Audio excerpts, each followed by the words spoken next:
Atos capítulo 20, a partir do versículo 17.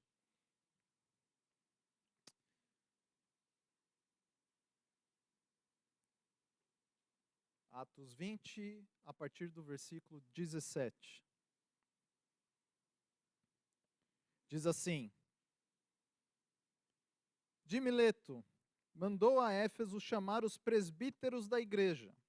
E quando se encontraram com ele, disse-lhes: Vós bem sabeis como que me conduzi entre vós em todo o tempo, desde o primeiro dia em que entrei na Ásia, servindo ao Senhor com toda a humildade, lágrimas e provações, que pelas ciladas dos judeus me sobrevieram, jamais deixando de vos anunciar coisa alguma proveitosa, e do vô-lo ensinar publicamente e também de casa em casa, testificando tanto os judeus como gregos o arrependimento para com Deus e a fé do nosso Senhor Jesus Cristo. Agora, constrangido em meu espírito, vou para Jerusalém, não sabendo o que ali me acontecerá, senão o que o Espírito Santo de cidade em cidade me assegura que me esperam cadeias e tribulações. Porém, em nada considero a vida preciosa para mim mesmo, contanto que eu complete a minha carreira e o ministério que recebi do Senhor Jesus para testemunhar o evangelho da graça de Deus. Agora, eu sei que todos vós, em cujo meio passei pregando o reino, não vereis mais o meu rosto.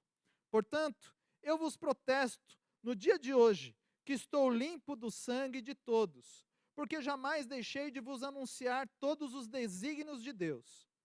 Atendei por vós e por todo o rebanho, sobre o qual o Espírito Santo vos constituiu bispos para pastoreardes a igreja de Deus, a qual ele comprou com o próprio sangue. Eu sei que, depois da minha partida, entre vós penetrarão lobos vorazes, que não pouparão o rebanho, e que dentre vós mesmos se levantarão homens falando coisas pervertidas para arrastar os discípulos atrás deles. Portanto, vigiai, lembrando-vos de que por estes 3 anos, noite e dia, não cessei de admoestar com lágrimas a cada um de vocês. Agora, pois, encomendo-vos ao Senhor a palavra da sua graça, que tem poder para vos edificar e dar herança entre todos os que são santificados.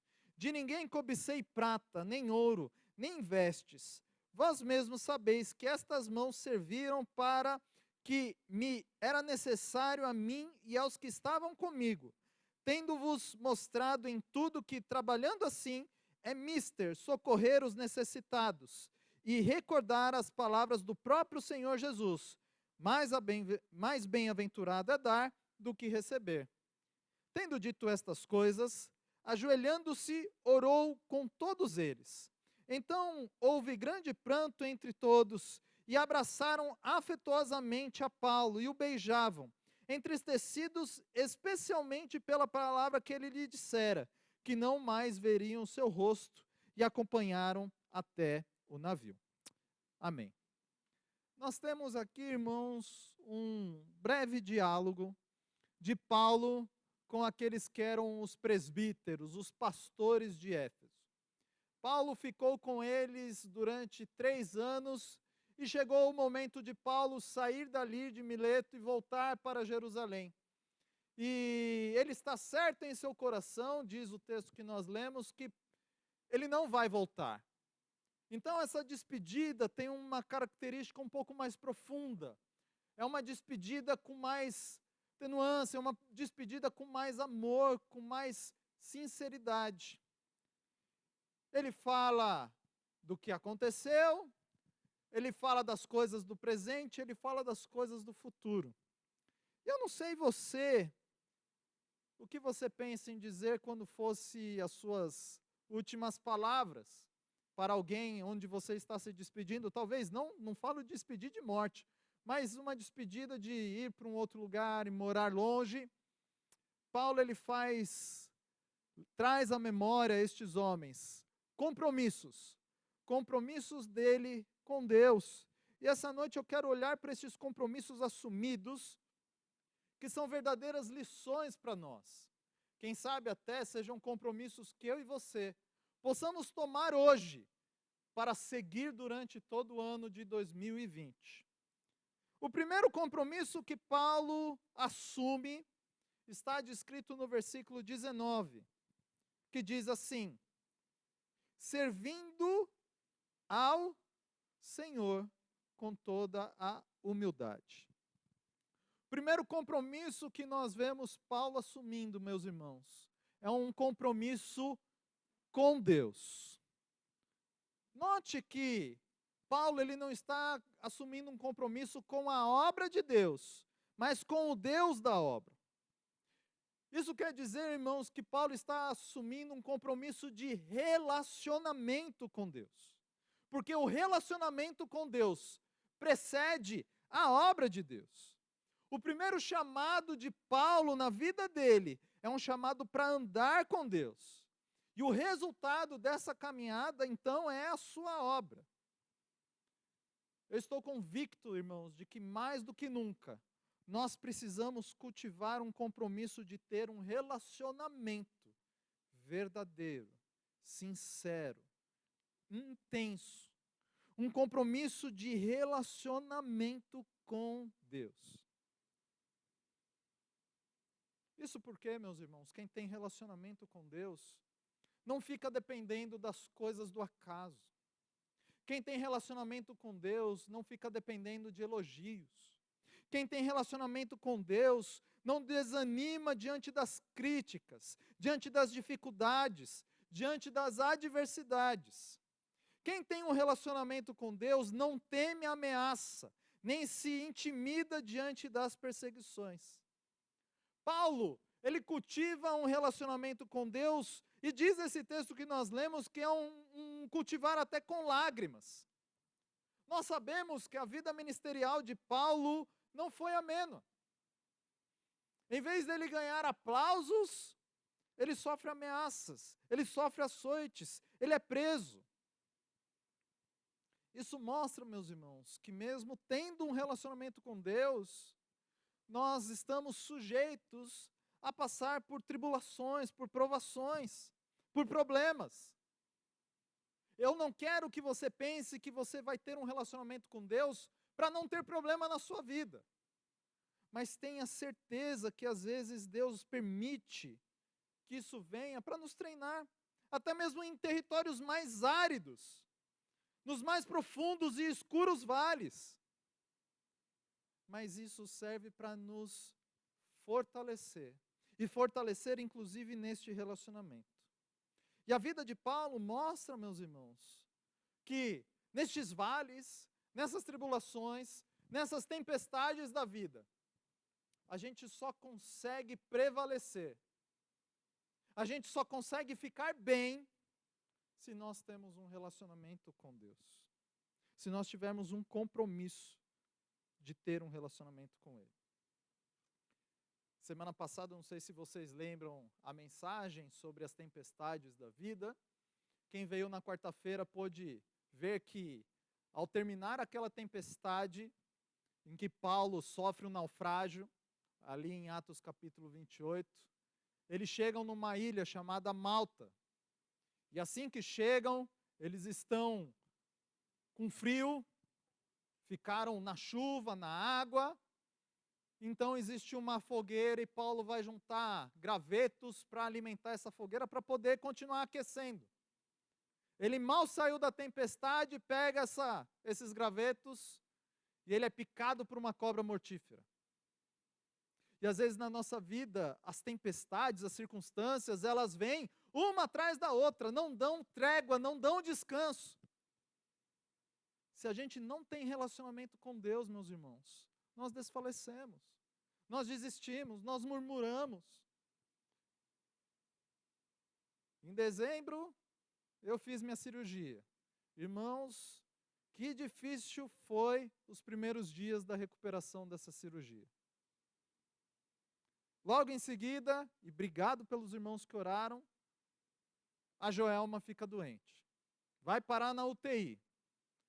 Ela está bem, graças a Deus, de estar em casa. De sexta para sábado, 2 horas da manhã, estou eu voltando para o hospital com Eliseu. Uma febre que não baixa. É luta atrás de luta. Tempestade atrás de tempestade. Provação, tribulação. Irmãos, se nós não tivermos relacionamento com Deus, nós desfalecemos. Por isso eu te convido a fazer como Paulo, que seja um dos seus primeiros compromissos para o ano de 2020, cultivar um relacionamento com Deus. Segundo compromisso de Paulo, que nós vamos ver, é um compromisso que ele assume com ele mesmo. Olha o que diz o versículo número 18. E quando se encontraram com ele, disse-lhes: vós bem sabeis como foi que me conduzi entre vós. Paulo chama a atenção, neste momento, para como ele se portou, para o seu testemunho, para a sua integridade. O apóstolo Paulo vai mostrar para nós a necessidade que nós temos de ter um compromisso conosco mesmo. Um compromisso com a nossa integridade. Todo cristão é convocado a zelar pela sua integridade, pelo seu caráter, pelo seu testemunho. Antes de nós exortar os outros, nós precisamos exortar a nós mesmos. Antes de confrontar os outros, nós precisamos confrontar a nós mesmos. Irmãos, Paulo mesmo vai dizer em 2 Coríntios capítulo 11, quando nós olhamos para a instituição da ceia, ele fala: examine-se o homem, pois, a si mesmo. E é algo que talvez a gente só pense uma vez por mês no dia da ceia, mas este deve ser um compromisso alvo na nossa vida, de buscar em nós mesmos não correr o risco de praticar aquilo que nós condenamos. O compromisso com a integridade é uma apólice de seguro contra o fracasso espiritual. Se nós mantivermos este compromisso erguido diante dos homens, diante de Deus e, acima de tudo, diante de nós mesmos, de sermos pessoas íntegras, certamente o nome do Senhor será glorificado, será exaltado. Porque Hebreus fala que nós somos rodeados por uma multidão, uma nuvem de testemunhas. E se tem uma coisa que as pessoas gostam de fazer, independente se é crente ou não, é apontar o dedo. E nós, como crentes, ainda mais, eles vão falar: olha lá vai o crente. Nós precisamos zelar pela nossa integridade, pelo nosso compromisso conosco mesmo. Terceiro compromisso que Paulo vai destacar aqui é o compromisso com a palavra de Deus. Olhe comigo o versículo 20. Diz: jamais deixando de vos anunciar coisa alguma proveitosa, e de vos ensinar publicamente também de casa em casa. E o versículo 27, Paulo repete, dizendo: porque jamais deixei de vos anunciar todo o desígnio de Deus. Paulo viveu a sua vida pregando, anunciando todo o conselho de Deus. Irmãos, não é possível nós ensinarmos para alguém aquilo que a gente não sabe. Lá em casa eu tenho um acordo com a Joelma. Quando é para ensinar o Eliseu matemática, quem vai ensinar sou eu. Brincadeiras à parte, a gente não pode ensinar aquilo que a gente não domina, que a gente não sabe. E Paulo, ele vai ensinar não só a Bíblia, mas vai ensinar toda a Bíblia. Isso quer dizer, irmãos, que nós não podemos ter seletividade com as Escrituras. Ou seja, praticar e ensinar apenas aquilo que nos convém, aquilo que nos agrada, aquilo que nós gostamos. Pois toda a Escritura é inspirada por Deus e útil para o ensino e sua correção. É toda a Escritura, não parte dela, não um pedaço dela. E nós estamos vivendo uma época de achismo, em que muito tem se falado do que eu penso, do que eu acho. E aquilo que eu penso, que eu acho, tem falado mais alto do que a palavra de Deus. Isso não pode acontecer, irmãos. Eu tenho visto líderes, até mesmo alguns pastores, defendendo o divórcio. É melhor que eles sejam felizes separados. Eu tenho visto, irmãos, que alguns têm praticado a pregação da palavra apenas das promessas, e não das obrigações, não dos nossos deveres. Eu tenho visto, irmãos, que muito tem se falado sobre o amor de Deus. E é verdade, Deus é amor puro. Amou tanto o mundo que deu o seu único filho. Mas ele também é justiça. Nós, irmãos, não podemos escolher apenas aquilo que nos agrada e falar eu acho, eu penso e tem que ser assim. Nós não podemos viver pensando em falar apenas para um grande público. Paulo, ele exorta estes presbíteros da seguinte maneira, versículo 20 novamente. Ele fala que anunciou publicamente e também de casa em casa.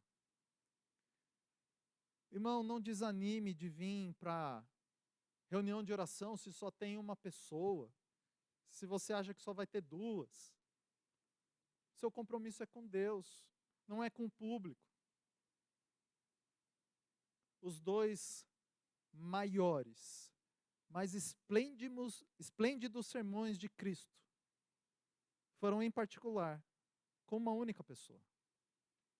João 3,16, o ápice do Evangelho, o ápice das Escrituras Sagradas, onde fala que Deus amou o mundo de tal maneira que deu o seu único filho. Jesus diz essas palavras para um único homem, no meio da noite. Nem mesmo seus discípulos estavam junto a ele. A maior expressão de adoração, no capítulo seguinte, capítulo 4, Jesus vai ensinar para todos nós o que é a adoração, falando com uma mulher samaritana. Por isso, não fique preso a estereótipos. Não pense que a palavra só pode ser pregada para os grandes. Paulo vai pregar a palavra de Deus para grandes e pequenos, para ricos e para pobres, para criminosos e para príncipes, para um pequeno grupo e para uma multidão. Que nós possamos ter este compromisso com a palavra de Deus. Quarto compromisso que Paulo assume são com os valores do ministério. Olhe comigo o versículo de número 24. Ele fala: porém, em nada considero a vida preciosa para mim mesmo, contanto que complete a minha carreira e o ministério que recebi do Senhor Jesus, para testemunhar o evangelho da graça de Deus. Paulo faz um resumo da sua vida para estes presbíteros em 3 verdades: sobre vocação, sobre abnegação, e sobre paixão. Paulo diz que ele recebe o seu ministério do próprio Deus. Não é ele que vai buscar, não é ele que se lança, não é ele que vai falar eu quero ser. Pelo contrário, Paulo é chamado, ele é vocacionado, ele é separado. E ele cita que o seu propósito não emanava dos seus próprios benefícios. Ele não tinha interesse próprio. Ele não estava buscando segurança. Ele não estava buscando emprego ou lucro financeiro. Desculpem, irmãos. Ele não tinha motivações erradas. Pelo contrário. Nós vemos que ele vive a sua vida, o seu ministério, de mangas arregaçadas, trabalhando arduamente no serviço bruto diante de Deus e dos homens. Paulo não ficava esperando que os outros fossem e fizessem por ele. Ele ia e fazia. Ele nunca se acomodou, nem mesmo diante da sua idade avançada e da sua frágil saúde. Isso porque ele estava disposto a dar a sua própria vida para cumprir cabalmente a missão e o seu ministério. E finalmente, Paulo diz que no seu coração ardia uma grande paixão. A grande paixão de Paulo era de testemunhar, de pregar o evangelho da graça de Deus. A pregação enchia o peito daquele velho apóstolo. Isso porque ele sabia, meus irmãos, que a palavra que ele anunciava era a palavra da verdade. E essa palavra da verdade, ela era o poder de Deus para a salvação de todo aquele que nele crê.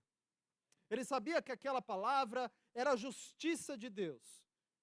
Ele sabia que a mensagem de Cristo era a única porta aberta por Deus para a salvação do pecador. Mesmo quando ele estava preso, ele tinha o compromisso com o ministério e fazia crer que quem estava preso era apenas ele e não a palavra de Deus. O quinto compromisso que Paulo assume, meus irmãos, está no versículo 28, que é o compromisso com a igreja. Dos versos 28 a 32, ele vai dizer o seguinte: atendei por vós e por todo o rebanho, sobre o qual o Espírito Santo vos constituiu bispos e para pastoreardes a igreja de Deus, a qual ele comprou com seu próprio sangue. Eu sei que depois da minha partida entre vós penetrarão lobos vorazes, que não pouparão o rebanho, e que dentre vós mesmos se levantarão homens falando coisas pervertidas, para arrastar os discípulos atrás deles. Portanto, vigiai, lembrando-vos de que por 3 anos, noite e dia, não cessei de admoestar com lágrimas a cada um de vocês. Agora, pois, encomendo-vos ao Senhor a palavra da sua graça, que tem poder para edificar e dar herança entre todos os que são santificados. Paulo ele faz um apelo a estes pastores, a estes colegas, a estes amigos, a estes irmãos. Ele fala: atendei por vós e por todo o rebanho. Ele não fala por parte do rebanho. Ele fala ainda, no versículo 28, que estes pastores deveriam cuidar da igreja. O que é a igreja, irmãos?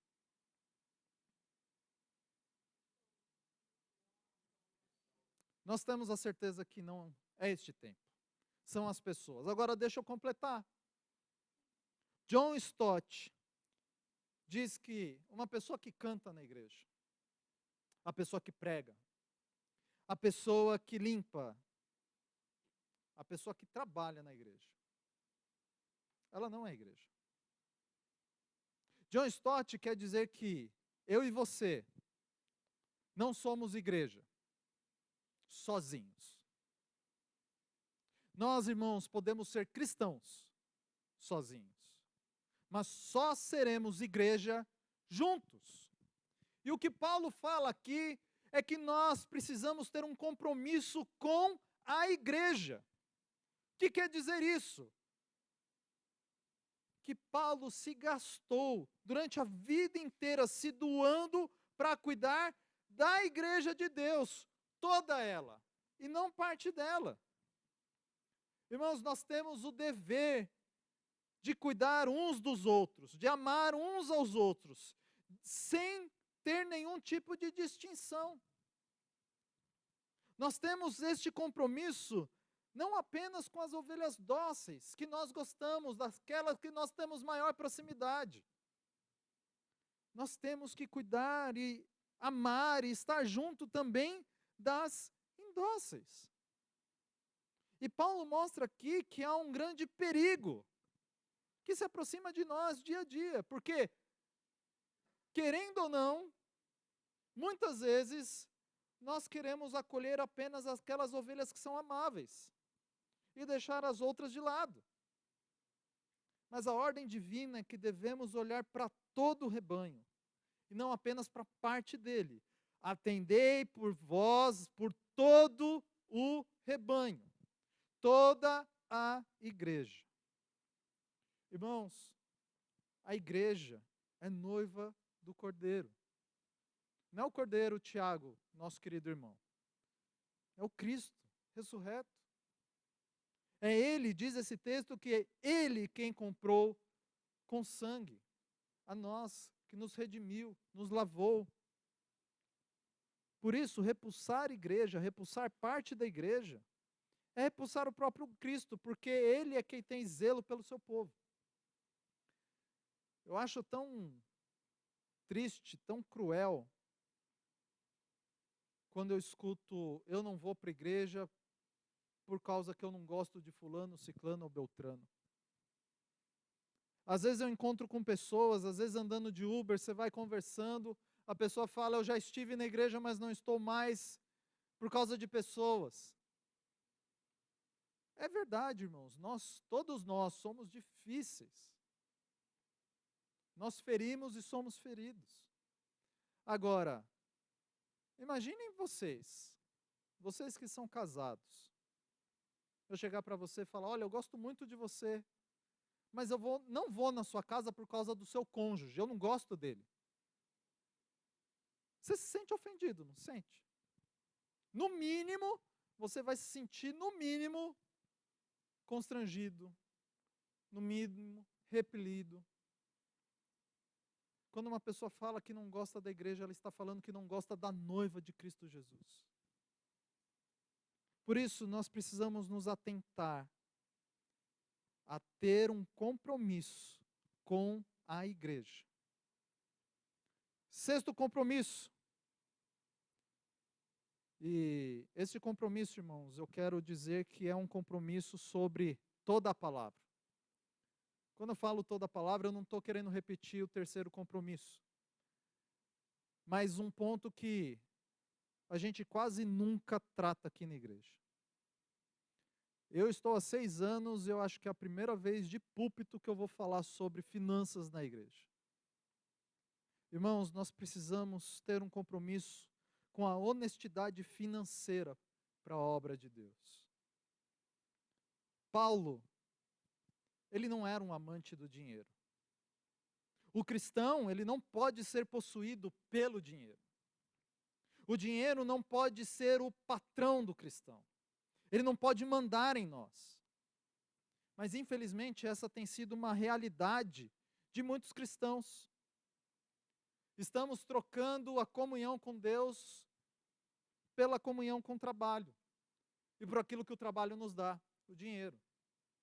Eu não estou falando, irmãos, de casos atípicos, como, por exemplo, pessoas que trabalham na área da saúde, que precisam trabalhar, inclusive, aos finais de semana. Eu estou falando daqueles que usam um emprego como desculpa, como subterfúgio, para não vir à igreja e não ter um compromisso com a igreja. Eu estou falando daqueles que usam as suas dívidas para não ter um compromisso com a vida financeira da igreja. A Bíblia fala que nós somos avarentos de coração. Se você não sabe o que é um avarento, é aquele cara que pega o sorrisal na mão, atravessa o Mar Vermelho, chega do outro lado com o sorrisal intacto. Mão fechada, muquirana. Calma, esposa, não precisa olhar para o marido, não. Irmãos, nós precisamos olhar para o que Paulo fala aqui, usando as palavras de Jesus, no versículo 35. Ele termina falando, mais bem-aventurado é dar do que receber. Longe do que muitos pregam. A contribuição não tem o propósito de te deixar mais próspero, irmão. Eu sei que a mídia, de forma errônea, tem pregado isso. Se você der 10, você vai receber 100. Usa um texto que a Márcia mesmo leu em 2 Coríntios 9, mostrando que aquele que semeia pouco, colherá pouco. Então, se você semear muito, você vai colher muito. Irmãos, o objetivo, o propósito de semear na obra de Deus não é essa. Versículo 33 diz: de ninguém cobicei prata, nem ouro, nem vestes. O apóstolo Paulo está dizendo que nós devemos nos desfazer de toda e qualquer cobiça financeira na igreja. Nós temos que nos empenhar para a obra de Deus. O dinheiro nunca foi o vetor do ministério de Paulo, pois sua alegria não era receber os benefícios da igreja, mas dar a sua vida por ela. E nós vemos, irmãos, que por vezes, ao invés de ele receber, ele trabalha para dar para a igreja, para dar para Deus. Dízimo, oferta, é muito mais do que dar o seu sustento, a 10ª parte do seu salário aqui. É um compromisso de honrar a obra de Deus. Aliás, dízimo não significa apenas dar contribuições financeiras. É trabalhar para Deus. É estar com Deus. É se dedicar para a obra de Deus. Você já pensou que você não dá 10% do seu tempo para Deus? Você já pensou que você não vem 10% do seu tempo da semana aqui na igreja? Isso mostra que nós precisamos fazer muito mais para Deus. Nós não podemos, irmãos, fechar os olhos para isso. O dinheiro é um dos terrenos mais escorregadios para se falar na igreja nos últimos tempos. E por vezes, nós tapamos o sol com a peneira. Porque Jesus faz um alerta. Ele fala que, inclusive, ele é um Deus. Jesus não chama nenhuma potestade e nenhum outro Deus por nome, a não ser Mamon, dinheiro. E nós temos visto que muitos têm se debruçado, se prostrado diante de Mamon. Paulo vai ensinar ao jovem Timóteo, inclusive, que o problema não é o dinheiro em si, mas o amor ao dinheiro é a raiz de todos os males. Por isso, irmãos, nós precisamos viver em honestidade financeira com Deus. O 7º e último compromisso que eu quero falar para vocês essa noite é o compromisso da afetividade. Olha o que diz os últimos versículos deste texto, a partir do versículo 36. Paulo, tendo dito estas coisas, ajoelhando-se, orou com todos eles. Então houve grande pranto entre todos, e abraçando afetuosamente a Paulo, o beijavam, entretecidos especialmente pela palavra que ele lhe dissera, que não mais veriam o seu rosto, e acompanharam até o navio. Irmãos, olha que bonito.